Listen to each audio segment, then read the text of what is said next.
Hello, this is Dr. Stephen Schwartz, and you are here for the next episode of the Epic Vibe Show with Dr. Vibe, and that's me, Dr. Stephen Schwartz. Today we are going to be talking about biohacking, and through biohacking, sonic harmonizing for the best way of accessing human physiology and increasing optimal human performance, vitality, and optimal health. In just a few minutes, I'm going to introduce you to our special guest that's going to be joining us, Nick Ellis, who I met this weekend at the Biohacking Conference. He is an amazing individual, and we'll have plenty of time to talk with him. But over the next few minutes, I want to just get you caught up with what's been going on with bioharmonic technologies and in our epic life that we've been unfolding. So for those of you that know or don't know, this past Sunday, yesterday, was my birthday. And I spent the weekend at the Beverly Hilton in Beverly Hills, Los Angeles, California, at the Upgrade Labs Bulletproof Biohacking Conference. And it was the 6th annual conference, and it was the first one that I had the opportunity to go to. But I've been wanting to go for the last 3 years since moving to California, and I think I always have it right over my birthday, and that's usually why I don't go, because I think about what I've done over my birthday the last couple of years, and it hasn't been going to the biohacking conference. But I remember usually a week later, I'm usually finding myself doing yoga and talking to friends and say, hey, what did you do last weekend? And they said, we're at the biohacking conference. I'm like, damn it, I gotta make sure to do that next year. So as this year was just getting started, or actually before this year was getting started, back in December of 2018, right before we actually had physical product through bioharmonic technologies, I remember asking my girlfriend, I said, or she asked me, what events do you want to go to this year? And there were 3 major events over the first quarter of this year that I said were must-go-to events. One was the Consumer Electronics Show in Las Vegas, which is the largest electronics show in the world, in Vegas, and that's January 6th, the beginning of the new year, every year. The next was Conscious Life Expo, which was at the end of February, which is a huge metaphysical gathering. And then the other one is the Bulletproof Conference, which we went to this past weekend. And it was everything and more of what I wanted to do. And so my girlfriend, she said to me, what do you want to do on your birthday? And I said, I want to go to the Bulletproof Conference. And she gave me, I remember she came and gave me that look like, oh, like you don't want to go to an exotic location or to an island or something.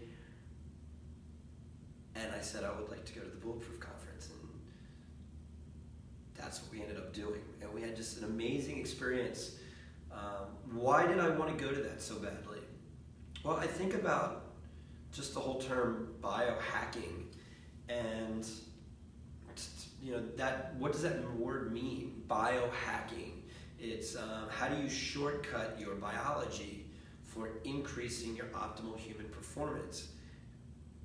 Now, in my personal opinion, and from the opinion I think from a lot of people that I talk to, that word hack, it's like you're hacking into a computer, or you're hacking into something. It's got kind of this harsh connotation to it. I can appreciate that. But I feel that this is a term that the father of biohacking coined, Dave Asprey. He created Bulletproof Coffee, if you're not familiar with that. And he has his own personal journey about why he hacked his own biology to become a higher performance, optimal health person that he is today. And that is where Bulletproof Coffee and Bulletproof Labs have now derived from, and now it's called Upgrade Labs, and it's being housed in the Beverly Hilton. There's one in Santa Monica, but their latest location is in the Beverly Hilton in Beverly Hills, and I believe that Hilton has signed a contract to for these labs to, instead of having to have like a spa or something like that, they are wanting to put in these high performance technology centers, which is really amazing. So I wanted to go to this conference because the Vibes, I believe, are the most direct access point into human neurology that you can do. And that's why biohacking, if anybody is going to be hacking their biology using any of these advanced technologies, which are all fantastic devices, I want the Vibes to be in that same conversation.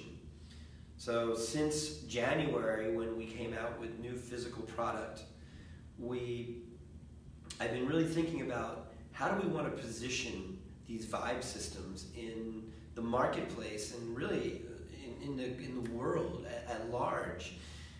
And the hashtag for bioharmonic technologies is to harmonize humanity, and we are here to harmonize humanity and raise the vibration of the planet using sound, light, and frequency technologies. So no better place for me to take our technology than to the biohacking conference, the 6th annual biohacking conference. And better than that, you've heard me talk about this through past episodes, but I'm so proud of not so much about the new company and all of my core team that we have that's really launching this company with me, but my new customers. We sold out of our first round of vibrational sound therapy technologies in less than 2 months. And I spent the month of March remanufacturing our next round of Vibe systems. And by the way, Vibes is an acronym, and it stands for Vibrational Individualized Body Enhancement Systems, Vibes. So we manufacture and distribute Vibes to humanity. So we ended up rebranding all of these new Vibes with our new, what I call my new Silver Surfer edition, where yes, they are silver. If we have not posted them on social media, they are up on our website. So go to www.bioharmonictechnologies.com and just click on our shop where it says Vibes and check them out. See what they look like. They're so beautiful. And we're actually launching a whole new line of what we call custom Vibes, where we've upgraded the transducers and we've updated the amps, and we've done a complete new rewiring of the system, and we've used new materials. You can pick your custom colors for it, and it was a major success and just a slam dunk at this biohacking conference.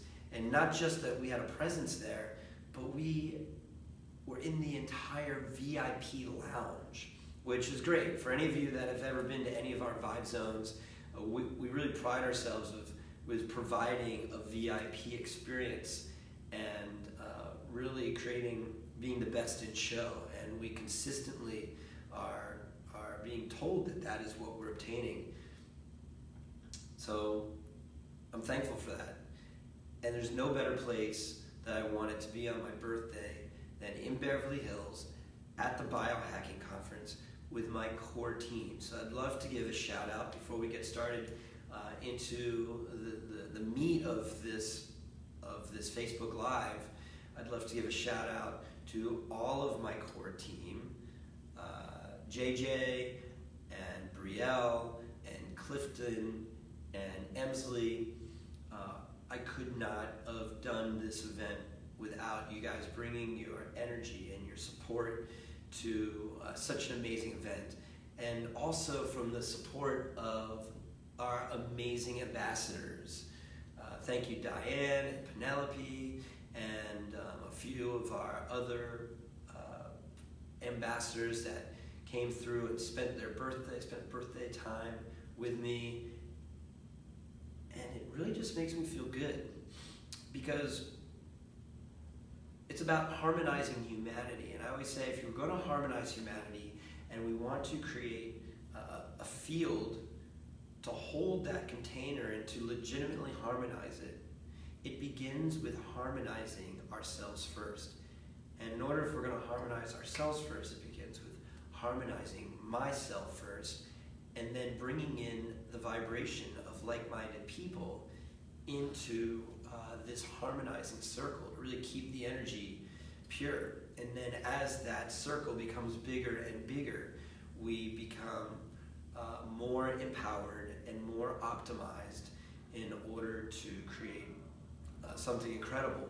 So in these first 4 months, not even, in these first 3 months of this new look bioharmonic technologies company, we are in 3 foreign countries, and now we are activating the vibes.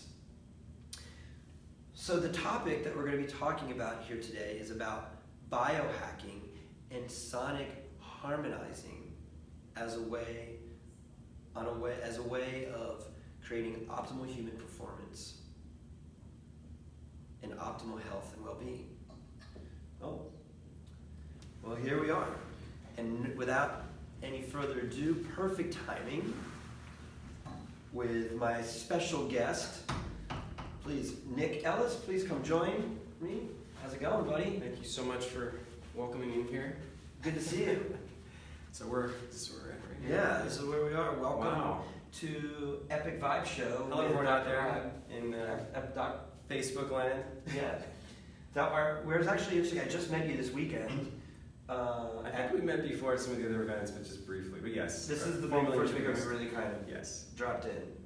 We got to celebrate your birthday with none other. Did you already tell them? No, go ahead. Oh, so we had a nice birthday. He had a nice birthday surprise in my friend's room with Dave Asprey made a little surprise appearance, which is pretty cool. It was nice to see him he's a really cool guy. He's actually a really humble guy. Do you have any experience with Dave besides like that face-to-face? A few face-to-face interactions, like the last Bulletproof conference, just like 20 minutes, but I was always taken aback by, I meet lots of, lecturers, authors, at events, and to me, getting face time is probably one of the most important things, because you can study someone's content, all day long, watching YouTube, reading books, but it's like, until you meet the person, it's not grounded in anything, it can just be their ego, their personality. It doesn't take away from the information, but it's like, it's a whole other dimension when you meet someone. When I met Dave, it was like, he had all these big shots, and he's doing all these money deals and all this other stuff there at the party, but he took time with us little people. Why would you call yourself little? Well, he doesn't know who we are. We just seem like fans, like Jackson, that kid who was like 18 years old. Okay. But we were just a bunch of geeks, like, hey, what about this, what about that, just like that. Now, would you consider yourself a biohacker? Definitely, Actually, I would like to make a comment about the glasses. For those of you, actually, could you bring my glasses? For those of you that follow me on Facebook and Instagram, you see that these are my signature Dr. Vibe sunglasses. And I know that Dave is all about the amber glasses. Like, that's his thing. He's always wearing them. And I've been privileged to actually meet him a couple years ago. We were at a conference, and he got on my other sound launch technology that I was associated with, and he bought one of the technologies then. So he's been a customer. So he's been a fan, right? Yes, since then. But I haven't seen him in years. So now we show up, and we've shared a few texts over over the time, and now he's got like the red glasses. Yeah, they keep getting darker. Yeah, and I said to him, I was like, you're wearing these like the rose-colored glasses, and he goes, well, we have new patented technology, and these are really great for when you're wanting to sleep, and you can wear them at night, and these are really great for alertness during the day. And I love the technology, how he keeps evolving it. But I was telling my girlfriend, I was like, I don't know if I want to continue wearing my rose-colored glasses, but I just really enjoy them because I don't know. As soon as somebody else started doing it, I feel like. Well, a note on that, I think it's really funny because since I started wearing mine, first of all, these are not biohacker glasses. Yeah, they don't. They look like more aviator glasses. They're the Did you get them style. at Venice Beach? No, actually, funny story if you guys want to hear it. Sure. So I went to like a family function, Christmas time, and it was a Secret Santa. Like, everyone gets to, unpack a gift, and you're able to trade it around. So my grandma ended up getting these night driving glasses, like as seen on TV, Yeah. like stuff you find at CVS. The blue Right? ones. I'm not joking. It's exactly, but they just said like night driving glasses, and I'm like, okay. And I felt bad for my grandma because she doesn't drive. What's she gonna do with those? And I was like, that's the most appropriate gift for me, because to those of you that don't know, I work with night vision technology and stuff like that. So I'm like, night driving glasses. I'm like, that's the most appropriate gift for me, right? So I took that for my grandmother and gave her some chocolates and stuff. So I just had these sitting around as kind of a novelty because I didn't really like the way they looked. But They look really good. I have a small face. Everyone says Why that. don't you take them off? Let's see what you look like. That's a They're good like, look. oh, put those back on. Yeah, so this is usually how I look. I wore these at one of the events because I was Ladies and gentlemen. I was starting to get into like Jack Cruz and all the biohacking stuff and all the biophysics and avoid the blue light and the artificial light. So I'm like, I'm at conferences, I'm indoors all the time. It's a hotel. It's crap lighting. You know what I mean? It's not incandescent. I thought the Beverly Hilton lighting was pretty good. They're classier. Classier hotels Yeah. will definitely have nicer lighting. Won't be Yeah. such a sterile like LED. Yeah, those are really bad. I'm really sensitive to those kind of things. Can I look through them? Yeah, absolutely. So these look like shooting glasses, and when I wore these at an event called Contact in the Desert, which is a UFO event, and everyone's like, "Hey, Hunter S. Thompson, look!" Because I got like, I've got the scarf on, and I got the glasses. Like Hunter S. Thompson, I'm like, that's not the look I was going for. And the I'm Fear like, and Loathing in Las yeah, Vegas. I'm like, thank you, I guess. Like, I think think I'm I'm a compliment or. That's a compliment. See, they look good on you. They look good on What do you everyone, think? And I didn't think they looked good. I wore them strictly just for blue blocking. Everyone's like, "Wow, great glasses!" I'm like, They feel it's good. not a fashion statement. It's purely functional. I disagree. I feel that, especially here in Los Angeles, everything is a fashion statement. And I remember seeing that because my eyes are really sensitive. Like you have brown, green eye, but Check it out. I don't know what color they are. yeah, they're like brown hazel. They're like a combination between Yeah. like brown and. So they're darker pigment. People with your color eyes are usually more susceptible, are more able at night to receive like brighter lights flashing in their eyes. I have really Not anymore. After wearing these things all the time. Well, I see. You're right though. But until I conditioned my eyes, Yeah. it didn't bother me. But now So that I have an issue when I drive at night, and the oncoming lights. So when I saw that commercial, I wanted to buy them. Yeah. And then I think I was at like a truck stop somewhere, and I was like, oh, those are Night those driving glasses. glasses. Yeah, because I would totally wear them. I don't think I never actually ended up Well, getting I'll give you guys a secret. It's you just type in aviator and blue blocker into Amazon, an overwhelming number of results will show up. Black rim, gold rim, all kinds of blingy stuff, all kinds of low profile. But you don't have to spend $80, $100 on a pair of blue blocking glasses, especially if you're just like curious but not curious enough to spend $100. Spend $10, get a pair that look cool, make a fashion statement, and be. You don't think there's a improving difference? health. Well, I work in optics. I know there's a difference. So because filters work differently on color filters, but I mean, this is still blocking blue. It's better than nothing at all. That's for sure. Why don't you tell us a little bit about you? Like, what are you all about? You're here. You're my special guest on the Epic Vibe Show with Dr. Vibe, and this is episode 5, by the way. Really? Yeah. So we're just getting started, and I was thinking back about episode 1 when I was racing out. I was racing out of Mexico. We have a factory down there. On a run or something? I was running, in my car, and I was looking. I was like, "Oh my God, I'm gonna miss my first episode."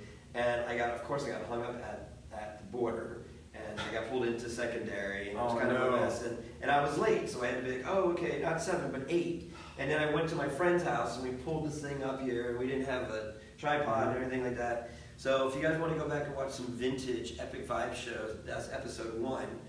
But since then, we've had really awesome shows, and this is your first exposure to this. And go back and check out some of our other episodes. We've been having some really cool experiences, and I'd love to introduce you to our community. So why don't you tell me and us a little bit about you and your background, and how did you end up at the biohacking conference or at Contact in the Desert, which I'm very much into as well too.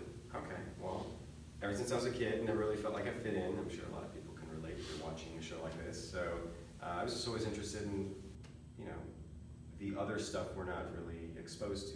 Things are outside our experience: UFOs, aliens, ghosts. You hear about weird mysteries in the Bermuda Triangle. It's just things. I don't remember if it was textbooks. There's probably TV. You'd see shows. I was just always interested in that stuff. Not like obsessed, but just like, what's that about? The older I got, the more I learned that school wasn't really educating me.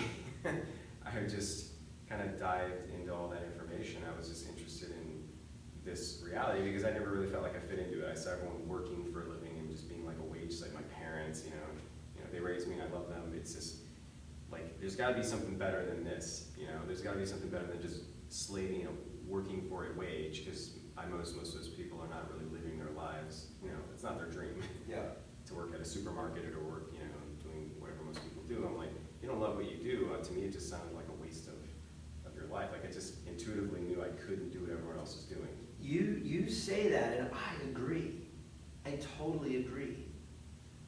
In fact, I just think to myself, like, why would people do that? Yeah. Like, if you're not living your dream, but you know what the result of that is? Chronic illness. The result of what? Doing what you don't love? Yeah. Doing what you don't like to do? Yeah. You're training yourself the wrong way. Yeah. So so when we talk about the 10 minutes that I was going on and just talking aimlessly into this ethers of Facebook Live. Mm-hmm. I'm not sure how many people were signed on and watching that.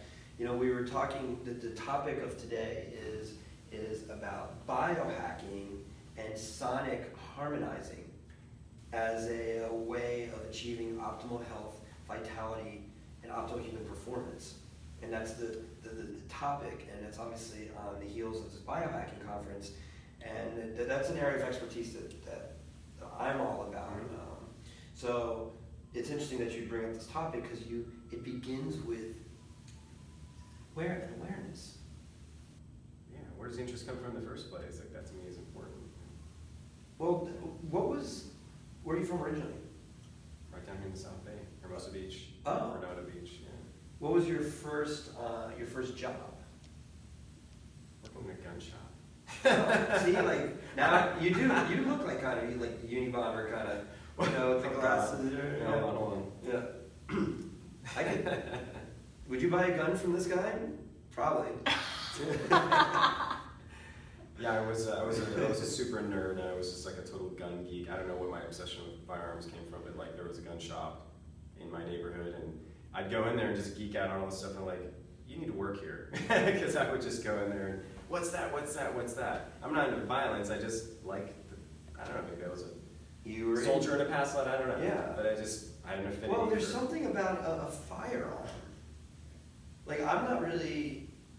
I used to have like air rifles when I was a kid. Me I too. lived in New Jersey, and I would go like rabbit hunting and squirrel hunting. And truth of the matter is, I never felt good. Like when I'd shoot it, like you shoot it, and then I'm like, oh my god, like I felt awful. Yeah, I like just killed. I went hunting one time. And I was like, I had like a friend that was super into it. And I'd go with him, and he'd be like, skinning it and carving it up, and I was like, I'd rather like. Pet the animal. Yeah, be its friend. Yeah, I'd rather pet the animal, and the thing's probably like looking at me. It's giving me like this psychic communication, which I don't think I realized at the time. But there is something, and I think about these shootings, and so obviously these people, whoever's doing it, and I don't have any personal experience over like who these people are, but the profile of these people are people that obviously are into guns. Yes. And they have some kind of hurt in their life. And what do they feel? How do they feel in control? And from those ingredients becomes some kind of outcome. But if we take the gun out of it and insert something else, it could potentially be the same thing. It's the three ingredients. It's like, how are you planning on your power and control, and what kind of hurt and what kind of scar and what situation in the last 24 hours that may trigger some series of events to start that thing to happen, where that seems like a good idea to where it happens. Yeah, and not to make fun of the matter, but I know lots of people want to go postal all the time, but they don't actually act out on it. And one of the biggest things, because I've studied a lot of this, the gun control issue and all that stuff, and to me it's like, it's not really an issue. It's such a basic, human right to be able to defend yourself, and people want to argue whether or not you should have weapons, and that's besides the point. When it comes to all these school shootings, that's not a natural occurrence. That's not something that someone would, like, I've been pissed off before, but and I've got all kinds of weapons, but the last thing I want to do is go shoot up a place. Yeah. If anything, I might feel like, ending my own life, not someone else's. Yeah. That takes a whole other level of crazy. And one of the things that there's a lot of investigators out there, I'm not going to name names, but they're out there, that have done really good research, and there's a lot of patterns amongst a lot of these mass shootings, not just school shootings. Anytime someone goes postal and kills everybody, and I can't think of any that were done by someone who was just pissed off or had a bad day or had a bad life. It was almost always people that were mentally, look, we've all been hurt. We've all had psychological traumas of all kinds. That's one of the reasons you go to these conferences. I want solutions for all the problems we have as human beings. But what you see is with school shootings, it's always SSRIs. There's always some antidepressants or some kind of medication that these people are on. Where reality, I don't know if people understand this. There's a lot of medications you can go on where reality is going to feel like a video game. You're not going to really feel the consequence of your actions. Are you familiar with this? It puts you like a zombie. I can't even think of the names of the Well, and the other side of that is a lot of times they can't get on their meds. So they're going through med withdrawals. It's almost always when they're going onto or coming off of. That's the pattern of a lot of these shooters, is either you're coming onto or going off of it. There is a conspiratorial side to a lot of this, because a lot of people like to call it false flag, and no condemnation, false flag. Basically, let's just assume that there is some dark entity, some cabal, some group of people that want to see some political situation go in their favor. Let's say you have the left-wing liberal agenda in political terms strictly. They want gun control. Let's say they really want to take guns away from the people, but it ain't going to happen because it's America, and we're like the biggest gun nuts in the world, by population, except for maybe the Swiss, but they're a different kind of population than we are. You ain't going to take Americans' guns away. Mm-hmm. Maybe in California, in New York, but Texas, good luck. Yeah. Louisiana, you're not going to take the gun. The guns are a way of life down there. People who farm, people who live out in the country. City people cannot really, you grew up in Jersey, shooting. That's just part of it. It's just a tool. That's not a big deal. Did you experience people going postal? Well, friends of yours? No, but and stuff happens. People will kill their family. People might, flip out, and there's, things that happen. It was a different time. These mass shootings, I don't really recall hearing about them prior to 9/11. They're kind of a new breed. Yeah. And so are all the SSRIs and all these, these medications. Forget about the gun issue. Those drugs alone, that's like a Holocaust in and of itself. You're frying people's brains. You're giving people chemical lobotomies. That's one of the reasons we go to a biohacking conference. We want real solutions. Because a lot of these other solutions people think are solutions are not long term. If you're suffering from depression, it's because there's a problem, a psychological issue, some trauma, something emotional you're not addressing. So of course it's going to manifest in you being depressed, or you having some disconnect from your emotions or other people. It's that has to be fixed. A drug is never going to fix that. Unless it's like ayahuasca or something, and that's more of a school. That's more of a. That's not a drug. That's a medicine. Exactly. Medicine. Yes, exactly. But they refer to take your medicine, and not everything is synonymous with the other. Mm-hmm. If I could make a couple comments about it, because thank you for sharing. That's what I love about these live shows. Because we never know exactly where the topic is going to go, but this is an amazing topic because there's a couple things I'd like to share with what you just said. First of all, I grew up in a pharmacy, so my dad's a pharmacist. I grew up in a pharmacy, and my dad's brother, my uncle, is a pharmacist. My dad's brother's wife, she's a pharmacist. I have a cousin who's a pharmacist, lawyer. So, but then we also have this like kind of holistic side too. I have a cousin who's a chiropractor and stuff. But I grew up in a pharmacy as a little boy in like the 70s and 80s in New Jersey. My dad owned a pharmacy in Mount Holly, New Jersey, Mount Holly Pharmacy. And when I was, I don't know how old I was. Maybe I was 8 years old, and I was diagnosed with a new condition called ADD. And they happened to have a drug for that.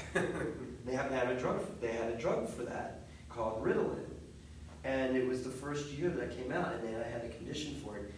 And my dad and mom made a conscious decision not to put me on Ritalin. I wonder why. Because my dad's a pharmacist, and my aunt used to say all the time, she goes, I know what the drugs are, and we don't put our kids on the drugs. How interesting. My uncle, on the other hand, he's whatever you got, script, it's all drugs all the time, yeah. And it's all good, but he's a pharmacist, and they're all pharmacists, but that's kind of where this came from. And I think, my dad actually had 2 aisles of health food in the 70s and 80s in his store. And it never really pieced in my mind, and he would sell vitamins, and never really pieced together in my mind how progressive that was until maybe after I got out of chiropractic school. Take it for granted when you're a kid. Yeah. But what they did do instead was they actually put me on something called the Feingold diet. The Feingold? Now that's one I've never heard of that. So this, I don't know if it's even still around anymore. I talk about this in my book. Do you know I wrote a book? I'm aware you wrote a book. Primal Resonance, Discover the Secrets to Health, Vitality, and Optimal Human Performance. This is a part I talk about in my introduction. And it's an elimination diet. And they would muscle test you, and they would find things that you were off with. And interesting enough, one of the things they found I was allergic to as a child was fluorescent lighting. And they also allergic to fluorescent lighting. Yeah. That needs to get out there more. I've never heard that. Because that's how I feel. Yeah. Well, so where that comes down to, and this is another chapter in my book on allergies, is what's an allergy? And a definition of an allergy is an error in the immune system. An error, because like if you're allergic to, why would you have an error to fluorescent lighting? And you could talk about all these different, the lights and the different spectrums that are interacting with your physiology. But what's happening? There's an error. But think about somebody that's allergic to dairy or to eggs or to milk, and you can talk about the protein. You can talk about the pasteurization, homogenation, and all these chemicals. Like I get all of it. All biochemistry. Yeah, all the biochemistry. But at the end of the day, like I can consume milk and I'm okay, and others can consume it and they're having major issues, and different levels of effects. So this was a primary aspect of my practice. I used to own a practice called the Allergy Stop in Denver, Colorado. It was a holistic allergy elimination. Allergy Stop. The Allergy Stop. Little play on words, and we had phenomenal and amazing experiences. So it comes out, but you know what? But what was cool about the Feingold diet was I had a remedy for it, and it was all through kinesiology and muscle testing. And I would wear copper. They gave me copper to counteract. So really funny, to counteract the light. Yeah. And so when I was growing up, I used to have like bracelets and necklaces, and I like copper. So it's to this day because it's a conductor. Yeah. But that's what they found. So that was that's interesting. And then I ended up growing up, and this is my life. And I truly think that if I went down that road of Ritalin as a child, you'd have been a different person. I know people that have done that. Eventually, I'd probably be addicted to drugs. And I don't feel that I don't have an addictive personality to a major obsessive extent. I think we all have our vices. And what is an addiction usually, other than like my mentor used to say, because I asked him, because he was able to get people off of heroin or crack, crazy stuff. I'm like, how are you able to do that in a week or two? And he's like, simple. People are not addicted to the substances. That's a misnomer. Everyone thinks they're addicted to drugs. They're not addicted to drugs. They're addicted to pleasure because their lives suck. That's what he exactly. was like. He was really always really upfront like that. I was like, that's exactly it. And he said, I just showed them the source of their pleasure. and they just do it because the drug is just simulating this. It's a temporary high. It's a temporary high. It's not sustainable. It's just like when I show you that you're the source of your pleasure, you'll drop the drugs. You might have a chemical dependency, but you can detox that a lot easier once you've you don't have to use it to feel good. Yeah. You can feel good all on your own. So it's not as big of, you'll go through withdrawals if you have heroin or whatever. It's not a big deal. You can get off of it because you don't falsely believe that this is a source of my pleasure in my life. That's a really important thing. Well, and that's really why we've created these vibe systems, because they clear cellular memory and they harmonize your neurology and they essentially raise your vibration. And as you raise your vibration, things under that vibration lose their attractiveness to your field. They can't survive in the field, right? Yeah, I can't survive in the field. I mean, these are inherent laws of nature. And so what you start finding, like even this weekend, I mean, we just this is what I do for a living. We just set up vibe zones and we just vibe all the time. And it attracts people, doesn't it? When you have all that. Yeah, it attracts to other people, but I mean, people, I just really don't have any real draw to do other things. Like, it just doesn't really interest, and I'm high. Like, I'm super high. You know what I'm saying? Yes. Like, I'm high. So, like, and you're high, that's cool, you're high. So am I. I'm not on whatever you're high on.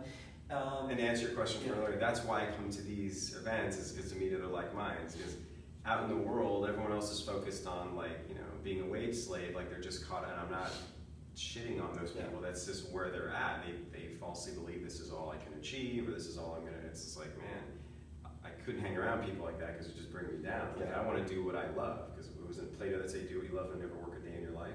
Like, yeah, I know if you're actually living your passion, even if it's just a short amount of time, you can never go back. So I got a taste of that early on because I always wanted to pursue my interests and things I like to do, and so doing what you love is super important. So what do you love? Are you doing? Let me ask you this: are you doing what you love? Absolutely. I can't do anything else. I'm just pursuing my interests. Which is what? UFOs, aliens, technology, solutions to problems. I'm a big problem solver. So I mean, just practically, like working on my car, working on computers. I want to be able to have power, and that's important to most men. That's kind of what makes a man. You want to have personal power, or you want to generate organic power? Personal power, empowerment, I should say, because that's one of the things my mentor taught me. Because it's like, what mentor are you referring to? He passed on. His name was Marcus Lovemore. He's got videos on YouTube, but he was, that was another really important thing in my life, is having a mentor, because I was such a geek. I'd always absorb so much information, but after a while, I was like, you just look at me and be like, where are you going to do all that shit? Like, it's great, you know a bunch of stuff. How are you applying that to your life? And it's like, that's a good question. I see a lot of that happening. That's why I saw, like, Ty Lopez, it comes to the Bulletproof conference, and I went and shook his hand, like, dude, the newer, like, this generation, like millennials, dude, they are so much more lost than my generation.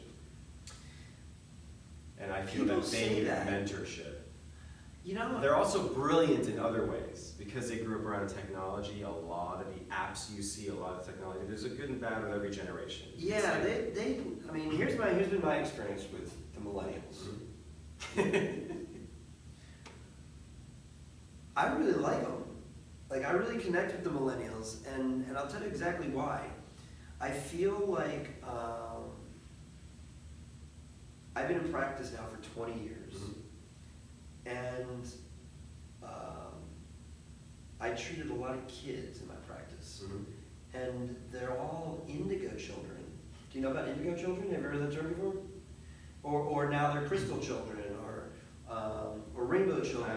They're all these like higher. So I had an experience in 2000. So I got my major spiritual awakening in 2000 in Denver, Colorado, and it really put me on my path. And I went to, and I started. I had this thing about energy, and I was like, okay, I'm going to pursue anything that has to do with energy. I made a commitment to myself that if I'm going to study the path of energy, I have to be open to all aspects of energy. If you're smart, yeah. Well, I can't say, I accept this energy, but not that energy. So I started looking into everything, and I got into like channeling, and I got into numerology and astrology and just numerology and just all whatever kind of weird stuff came down the road. I was very much open to exploring that, and you know where we're going. I mean, there was more commonalities and differences in all of it, so that's great. But in this particular experience, one of the first things I got connected with was the Cryon books. Have you heard of The channel? Yeah, Cryon? yeah, the channel. I never got into that. What's that? I've been into other channels, Shar and other people. I'm not really even into channel stuff at all. I'm not really either. But this one came in. This one came in. I don't know. I don't even remember where, but somebody gave me a book, or I got a book, or I was in a bookstore and it talked to me. Who knows? Something. I heard it on YouTube. I listened to a few of them. I was like, damn, it's interesting. this was yeah. I don't know, but I started reading it, and it started talking about all the new kids coming in 2000. These indigo children, and my sister was having a baby in 2000. Is it the first time you heard about this concept of indigos? Yeah. Okay. And I bought a book for my sister because I was like, wow, maybe my sister's gonna have an indigo because it's 2000. She's gonna have a baby in 2000. So I started reading the book before I sent it to my sister. And as I read it, I was like, this sounds like me. But I can't be an indigo child. Like, I'm way too old to be an indigo child. And as I read further into the book, you know, it's really interesting because everything's energy. So they have these like waves. So in 2000, like 99.9% of all the kids coming through are these indigo children. But like as you're backing it down, it's like 99, 98, 90, you know. And back, they said that some of the earliest ones were like found in the late 60s. I've heard of that too. And so now these are the teachers. Yeah. For it's like in the mutants, like an X-Men, right? It seems like they're the seeding of the new humanity. You know what I mean? Like this is the time we need it the most, so they appear. Yeah. And I have a connection with that, you know. So I've been told, oh, like you sound like an indigo. I'm like, maybe. Like I've heard that term a lot. It seems like, you know, humanity's, as we're slowly kind of de-evolving, killing ourselves on the planet. You also have at the same time. That's what I was getting at.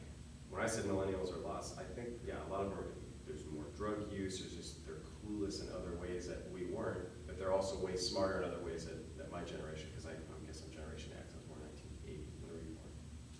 Before that, okay. Yeah. So you've been around longer, but you've seen kind of progression. You ever notice, like even in school, like in high school, you just see the kids in younger grades, like they don't get it. Like that's just like a 2-3 years apart, you know what I mean? Yeah. So just imagine after like decades, and then like I talk to people that are, you know, a decade younger than me, and I'm like, I see the differences, and it's not like, oh, I like them all or I hate them all. No, it's just, you know, you see mentorship was a really important thing because as a human being, and I've heard, you know, Carolyn Mace, she talks about this. She's like, as a human being, I love listen. She's such an authority. I love listening to her talk about her like no-nonsense approach to spirituality and everything. I'm like, oh, I love this.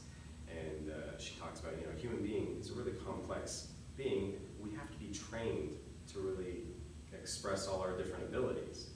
Because I mean, you could raise someone, you know, in a cave with wolves, and they'll survive, maybe, right? But like we can live in a survival mode, but we're not going to, you know, express all of our intellect or our psychic abilities, all these other, you know, energy, all this stuff. You have to be trained to do that. You're not just going to develop that on your own. Yeah. That's what she says, and I've heard other people say the same thing. I've experienced that. I feel that I feel that I was a untrained early indigo, and I feel that I've been really trying to catch up. And what was interesting in my practice was I saw a lot of kids, and I knew how to connect with them because I understood them. And the parents would come in and they'd be like, I don't understand what's wrong with little Jimmy, you know, and I was, they treat them like they're autistic or something. Yeah, and they might even be slightly autistic. That's a big deal. Well, yeah, I mean, so I would just say to the kid, or I was like, do you want your mom in the room, or, you know, and they would say, oh yeah, it's okay, and then they're like, okay, you know, and then I would have, and then all of a sudden it'd be like, I'd be in the room just like I'm with you, and I'm treating the child, and we're having this like super connection, like conversation, like, and he's like a, you know, like this little kid. Isn't that weird? It will not, because like that's how it is, but now the mom is projecting all of this, completely not having a clue about the kids, and that's the disconnection. So I remember saying to myself, because I am a generation older than you, and I have a global vision, I remember making a very specific intention, saying, I really need to align with the millennials, because they know how to navigate this technology web. And lo and behold, I ended up meeting millennials, my girlfriend, and she's been helping me do on the computer. I'm like, great, awesome. Like, it's like, oh, use this app and use all this stuff. And that's really, and that's how we're able to get it out to the world, even though I'm a little bit older. So, but what I can provide is the wisdom of the energetics, because I have a global vision that I'm wanting to share, and I do feel that my highest expression is that of a teacher, and that's where I feel most comfortable, speaking and lecturing and also developing these technologies and just we need it. pushing. We need it as humanity. And it's made for the kids. My most happiest moments for me is when moms are buying this technology for their families. Oh man, that's beautiful. Because the opposite of that is the kids taking drugs. Or just getting lost in video games. Or getting lost in video games. Nonsense. It's Yeah. enrich their lives. So why don't we have a drop-in, and we're working on some virtual reality aspects to this too. So let's gamify how to harmonize yourself. Yeah, I tell people that. A lot of people think, oh, video games and all this stuff is so bad. I'm like, what? It's like the technology is never inherently good or bad, unless it's 5G or something, but it's like, it's about how it's used. You can use virtual reality or video games for, like the military uses video games for tactical training because it's a simulation. If you use that simulation experience to imagine something you otherwise, it's like, here's a visualization of your chakras, or, get a little woo for you guys, but anything like that, that would help a lot. Well, there's meditation practices where, we're oming on chakras with white light. It's just like some people are not as visual. I'm pretty visual, but it'd be great if I had a visual aid, or if you had a VR, like you can use all the existing technologies now in a much more enlightened way. Yeah, and that's where we were wanting to drop in. Are you familiar with heart rate variability? Yes, Heart Math Institute stuff. Heart Math Institute. The thing about with Facebook Live is we can't do like kind of this split screen interaction. At least I don't know. I haven't had a millennial show me how to do Working that. on it. Yeah, do that yet. So I'm not sure if millennials at Facebook. Hey, Facebook millennials, FYI, if there'd be a way we could integrate like screen shares with Facebook. So if anybody wants to send me a message on how to do that on this live, that would be amazing. Well, you lost me. What does that mean exactly? What do you mean? What? Like a screen share? Like So what I'd like to do right now is I'd love to like show get on the you web and show a right website, now, and their then like a Facebook, window, yeah. like right here, like, Right. hey, check this out, or like up here in the Exactly. corner. Okay, yeah, like, So we've been working with this heart rate variability technology, the BrainTap HRV. Did you work with BrainTap at all this weekend? no, I did not. I missed a lot of things this weekend, but What was the So I best, do want to hear what about was the it. best thing that you experienced? The What was best- your biggest amazing biohack experience of the weekend? my biggest biohack experience is probably not a conventional biohack. It was actually the rape that I had. Oh, So that's more of Amazon medicine, which was not really part of the event, but I guess Sure was. you could consider it to be, have you ever taken rape before? No. So it was. So, It's so not fun, but for those of you who don't know what a rape is, if you're looking it up, it depends on what part of the world you're at, but rape is more like Brazilian, where the Peruvian stuff is called hape. Hape Oh, versus okay, rape. I kept hearing both. I'm like, which is which? Rape, it depends on the region, but it's like rape. And it actually is spelled like rape. Yeah, R-A-P. Yeah, with a little Okay, explanation. you pronounce the E. So. Yeah, and it's a tobacco that you sniff. There's an applicator called a caribe. Oh, that's what it's called? Yeah, or you can have another one called tepe. Tepe is if I was going to administer to you. That's what I had, yeah. Okay, that's called a tepe, and then the individual one where you have to up into your nose. Yeah. And that is me. That's your first time. Yep. Did you tell me explain your experience? So, Actually, let me finish explaining because I'm not sure if I Yeah, finished please it. explain. We'll have it in context. So it can be combined with different herbs, different Yes, tobaccos, yes. different things, and you shoot it, and the premise of it is that it should decalcify. It can decalcify your pineal. I did not know that. And that's why they want to shoot it, so it goes through the cruciform plate and activate here. For me, I find it very grounding. I've had some very interesting experiences on the medicine. Actually, I kind of feel like it's my medicine. Oh wow. So, what's your experience? My experience is a little different. I was very open to it. And I mean, you know, I was just told, oh, it's this, you know, Amazonian herb, and when you see the tool, the applicator, whatever you want to call it, you know, it's just a tube. So, and it was just like a Y-shaped tube, so that you know they could pack one end with the powder, because it's basically like snuff. Yeah. But it's a powder. It's not like It can be shreds of intense. Yeah. And like tobacco, I'm like, I'm not into smoking tobacco, even if it's like really pure. I don't even drink like caffeine. I'm not even into like the bulletproof. I don't need it, you know. So it's too much of a stimulant for me. So I was like, okay. But the guy he kind of sold me on it. We're at a party and after party. That's why I like coming to these events. Those are the best biohacks. You meet interesting people. You meet interesting people have interesting technology, and they are the you know the gatekeepers to more information, or the doorways, I should say, to more interesting realms. In this case, did JJ give it to you? No, it was in Troy. No. Okay, I wasn't sure. It was up in the room. Yeah, I remember you guys. It was on the Friday night, so I got there, and it was just like I got up to this after party, and this this guy's on the balcony. And you always have like at these events. I don't know, most of the audience here are they familiar with like the Bulletproof Conference per se, or are they just familiar with like? I don't know if you're familiar with the Bulletproof Conference. Please send a little message to us. I'm sorry, Upgrade Labs presents. Upgrade Labs presents. What was it? Upgrade Labs presents. It was Upgrade Conference, I think is what it was. Upgrade Bulletproof It used to be called, Conference. yes, exactly. It used to be called Bulletproof Conference. I don't know why they changed it. It was a lot easier when it was just called Bulletproof Conference, but whatever. Anyways, historically that event has been, a lot of biohackers, but just giving you the demographic, it's usually people that are like entrepreneurs and go-getters and people that just want to optimize their performance. People maybe even more like on the fitness side of the spectrum, that part of health and all that. And people that are like nutrition geeks and stuff like that, but smart people. It's an interesting demographic. But sometimes it attracts some of the granola people, and that's cool. So the Burning Man types and people that are more like earthbound. So we had some guys like that, some kind of hippie type guys.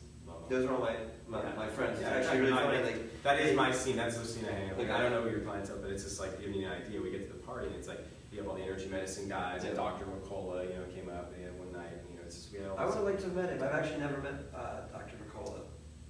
He's you look like Dr. McCullough a little bit. Yeah, I've heard that. So, so I invited him up to the room. But that's the cool thing about these little conferences. A lot of these people that are kind of they are celebrities in their own right, in their own field. But it's like, yeah, totally. I mean, he's blown up, and so is Dave. But it's like, but then what I like is they weren't too good to come up to the party. But anyways, we're at the party. Because at the end of the day, you just want to go to the party. You don't want to not be invited to a party. You want to go to a party and then people talk to you. That's the secret. That's reverse psychology. I make them feel like they're missing out. I walk by Dave, I don't even make eye contact. I'm like, see you at the party, Dave. What party? Yeah, what party? That's exactly what happened, by the way. That's what I did. I'm like, I wasn't like, hey Dave, come to our party. No. Just hey, we see you at the party. He's like, what party? I'm like, room 6, whatever. And he's like, okay, cool. And he showed up. I'm like, cool. He's not too good to hang out with us. It was really funny. So well, we took a chance. We were at one of my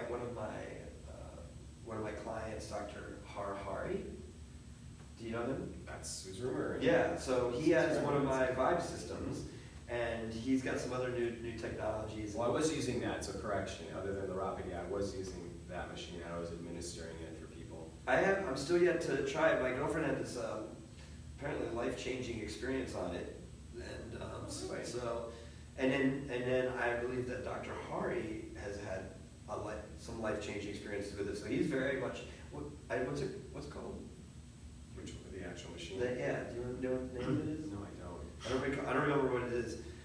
But it was a cool experience because we go in there and Dave's there and he has one of my old systems and he knows that I have a new company and a new technology and I've upgraded, and I saw him when I was setting up and he said, besides the color, what's new about it? I said, everything.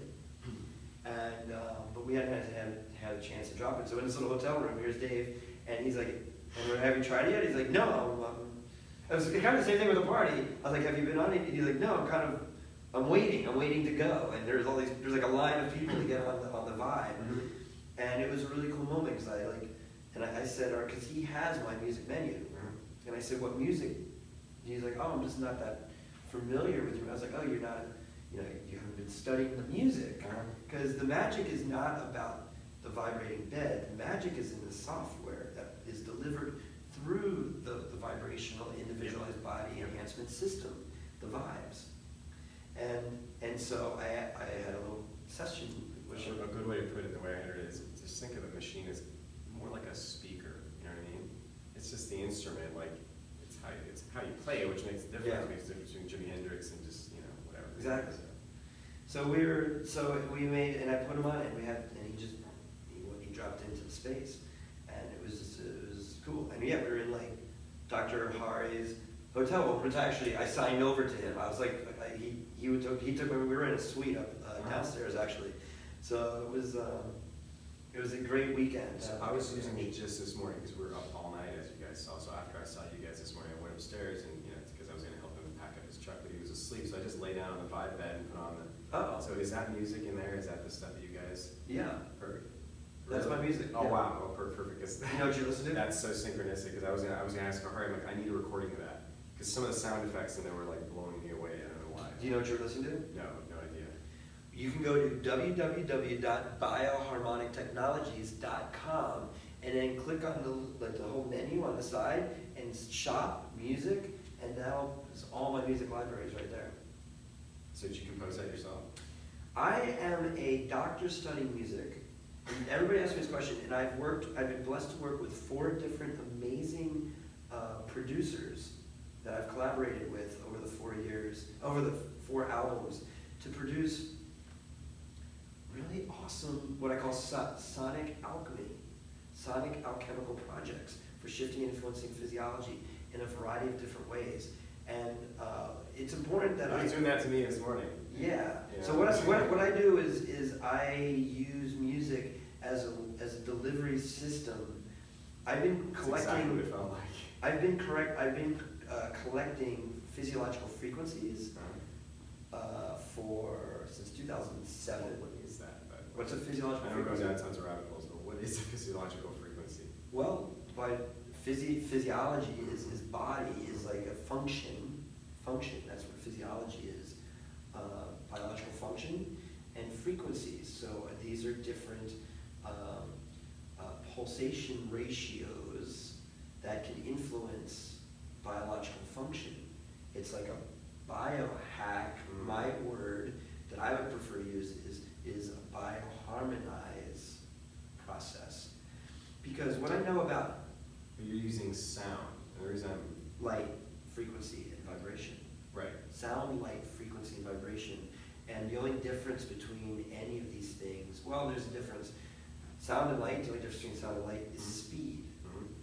Frequency exists proportionally the same between light and sound, and then vibration has its own inherent physiological effect on the body other than the other ones. So combining all of those together creates, in my opinion, a very specific access point into the human neurological system, the fascia system of the body, that feeds the chemistry into the rest of the peripheral and central nervous system that will then create relay cascading effects for shifting and influencing physiology in a variety of different ways at the highest level of absorption to our bodies. So now I'm curious because you brought fascia, the Yeah. fascia system. So I learned about that through structural integration, what that really means. And I think it's like a huge part of your electrical system. Yeah. So what is the significance of the fascia in relation to the rest of the frequency technology?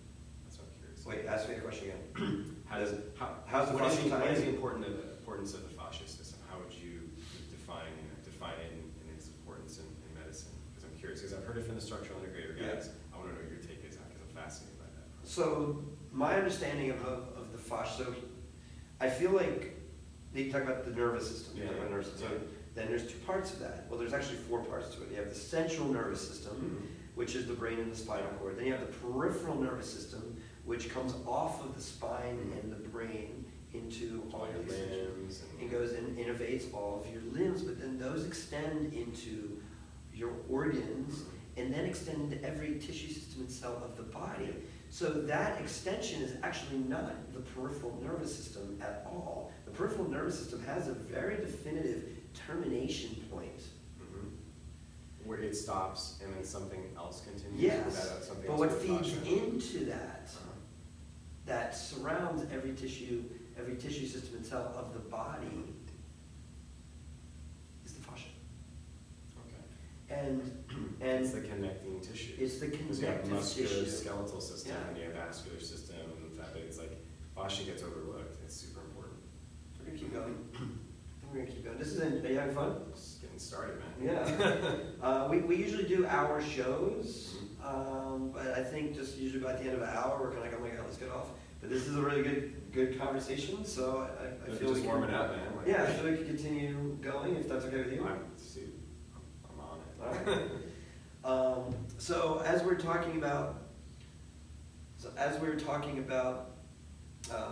this topic, is everything good? And I feel like we might need to explain to people about the thought, because like pretty much, maybe like 1 out of 5 people really know what the thought, like they What's might, fascia? yeah, they might know kind of what it is, but I'm like, they don't understand the importance of really what it is. So the best book that I ever read on this that really was a game changer for me was written by a gentleman, Dr. James Oschman. Have you heard of him? Oschman, no. Oschman. No, James okay. Oschman. I jokingly say that his book is the most amazing cure for insomnia. Really?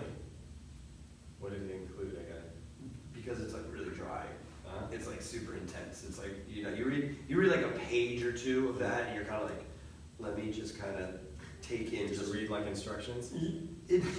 Some of the best things that it's just really good, but it's very dense. condensed. Yeah, it's very dense. And at the end of each chapter, there'll be like 5 pages of research. Oh wow. Yeah, like citing his. Citing everything that he just went through. Well, then that's a real research. Yeah, but it's really good. So, there's a lot of information there, and he would talk about the living connective tissue matrix. He also talks very deeply. Okay, so the book, I didn't give the title of the book. The book is called the Scientific Basis of Energy Medicine. The scientific basis of energy medicine. Wow, that's something a lot of these skeptics out there would probably need to pick up. And he validates it. Anybody's like, "Where's your research?" Read it. Yeah, exactly. Yeah. I love pieces of information like that because it's the point of connection for people that are skeptic or really like hardcore believers in scientism, as I put it. Like, here you go, here's your evidence. Now you can shut up about it. You know what I mean? Like, Exactly. just jump on board. And I think about we're talking about this. All right, let's stay on fascia. Let's stay with the fascia. But he talked about the living connective tissue matrix and about this matrix, and what really started kind of in my mind in the earlier days. I would just ask myself the question. Okay, so there'd be a couple questions I'd ask myself. Basically, what's happening here? Mm-hmm. It's not about, okay, I have back pain or I have a headache or I have chronic infection or flesh. Like what? But like what? Yeah, like what? Let me take a step back from why they're here and really look at like what would cause that. Like why would that happen? Look at the real underlying issue, not just a symptom. Right? Yeah, but then not just that, but then okay, so then it's like what is that? And A, do I know what that is? Like, can I come up with a good theory on that, a great hypothesis?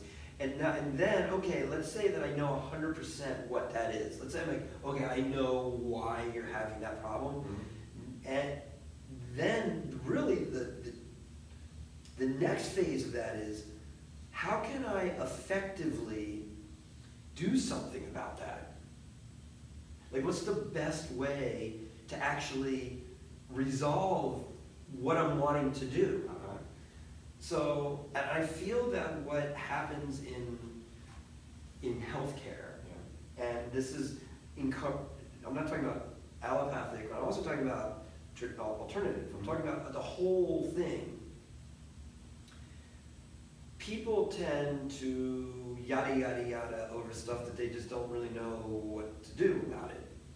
They just overlook things they don't understand. Yeah, they really so they'll just kind of do what they do. Mm-hmm. And instead of really look at so they may say, oh, that's emotional. Okay, cool.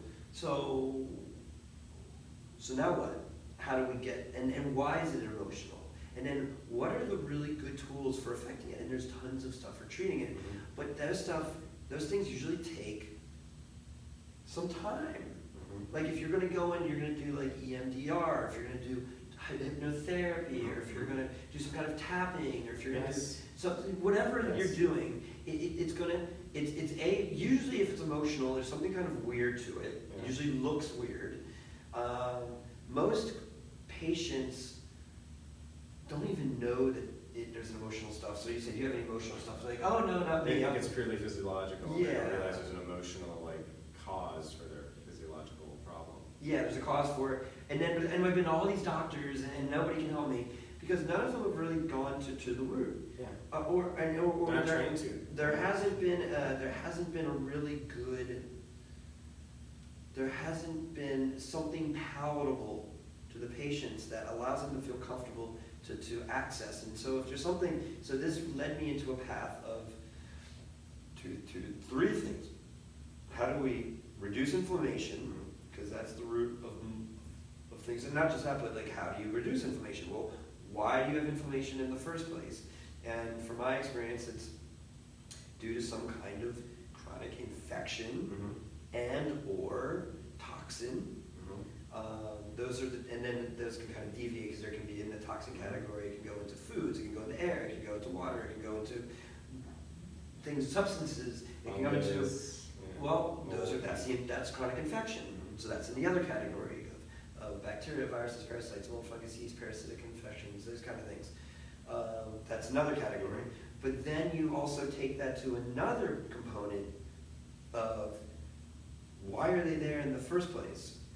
Like, what was the insult that activated the field that attracted that energy into the field in the first place? So, was I exposed to mold?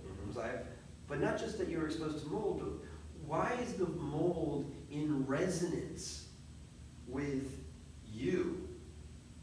Why are you and the mold in resonance for it to thrive in your body? And from what purpose?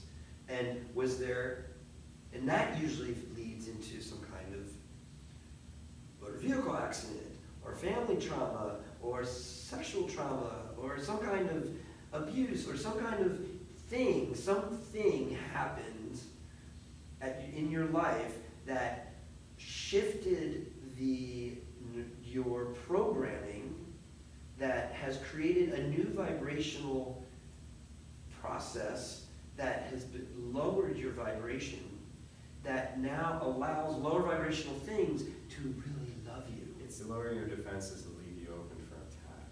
Yeah. Right? It's like that initial hit is like the chink in the armor, like, the break in the wall of the fortress, so to speak, and so that, that's what that initial trauma is or anything. And so, we all have some form of damage if you want to look at it that way. And now everything else can pour in, the parasites, other things can now, finish you off. Well, and they can transform. So we were talking about this at dinner yesterday. We were having a really interesting conversation. I gotta go to these conferences. One of the things I said about this weekend is we are constantly bringing vibe zones to these events. And so I spend most of these conferences in my zone. And I was telling my girlfriend and to my team that I long for the day that I can go to a conference and sit in a lecture and listen to people and take notes and really allow that to come and I haven't done that in years. Yeah, to come in because I love it because I'm a sponge of information. So much.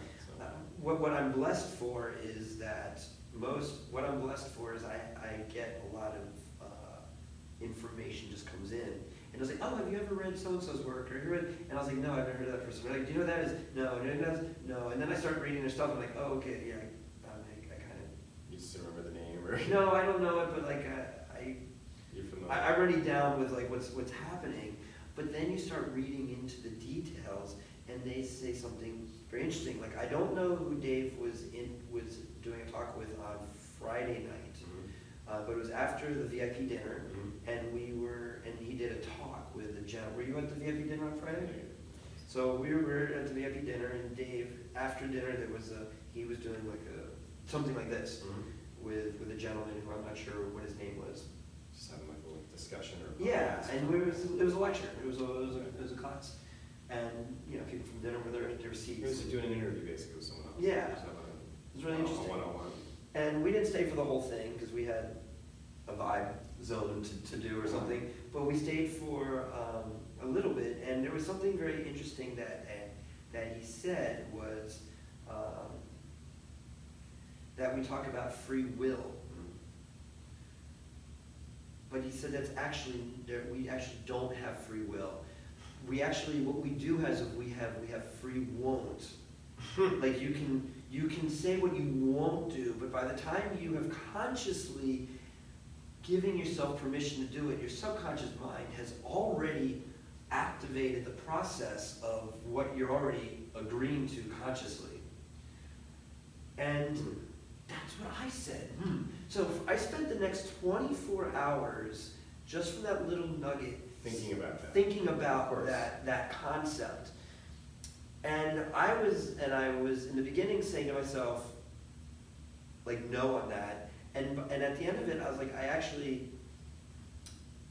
actually kind of more on board with it, because the subconscious mind, 99.9985% of all information is filtered through the subconscious mind, and that one less than 1% is the conscious mind. And Bruce Lipton talks about that all the time, about the 8 million bit supercomputer versus the 8-bit pocket calculator. Yeah, pocket calculator, which is your conscious mind. Just your conscious mind.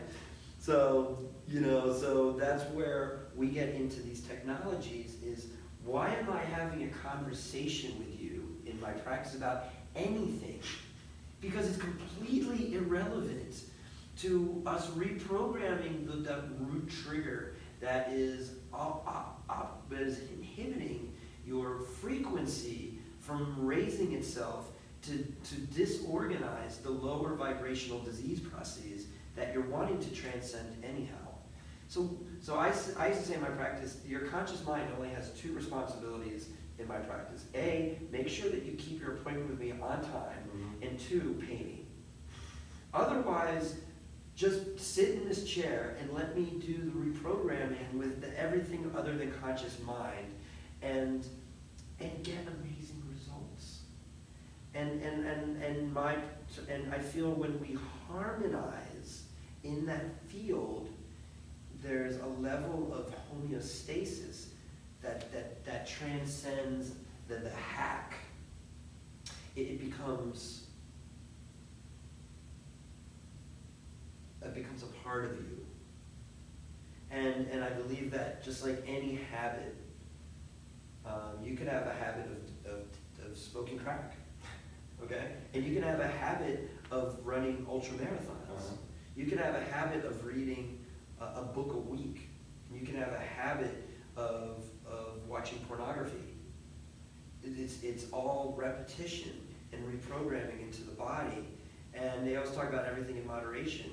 But what do you want? You can have a habit of success. Yes. And you can have a habit of failure. And all it really comes down to is reprogramming this living connective tissue matrix to a harmonization process that will feed into the peripheral and subconscious mind for that to be able to relay and integrate itself into a place where it can then express itself in a new dimension. Repattern. In a new dimension of your choosing, which we talk about on the show all the time, dimensional shifting. Interesting. So, the Biohack Conference I've been wanting to go to for 3 years, because I truly believe that anybody that is